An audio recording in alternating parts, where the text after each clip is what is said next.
Guys, आज मी तुम्हाला एक भन्नाट कादंबरी रिकमेंड करणार आहे जिचं नाव आहे मुंजाचा आक्रोश पर्व पहिले. तर ऍक्च्युली बघायला गेलं तर भयकथा आहे, रहस्यकथा आहे आणि side by side murder mystery सुद्धा आहे.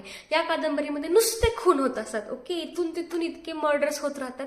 तर या मर्डरच्या पाठीमागं कोण आहे हा या कादंबरीचा मेन गाभा आहे. तसं बघायला गेलं तर ही एक फिक्शनल कादंबरी आहे, पण वाचताना असं वाटतं ना की यार आपल्या लाईक मानवी मनाच्या ज्या भावना असतात ना, ज्या खूप कॉम्प्लिकेटेड असतात बाय द वे समजून घ्यायला, त्या सगळ्याचा ठाव यातले कॅरेक्टर्स कुठं ना कुठं घेत राहतात.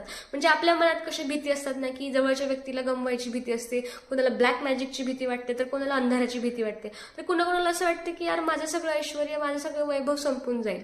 तर या सगळ्या भीतीचा जो वेध सुद्धा या कथा घेतात. सो हे पुस्तक रहस्य कथा असल्यामुळे तुम्हाला प्रत्येक वेळेस असं वाटतं की यार पुढे काय होणार, पुढे काय होणार, ज्यामुळे तुम्हाला पुस्तक चालू झाल्यावर संपलं कधी हे पण कळत नाही. सो ऑफकोर्स ही मर्डर मिस्ट्री आहे. या मर्डर मिस्ट्रीचा मुंजाशी काय संबंध आहे ते तुम्हाला हे पुस्तक वाचल्याशिवाय कळणार नाही. सो हे पुस्तक वाचा आणि कसं वाटलं मला प्लीज कळवा.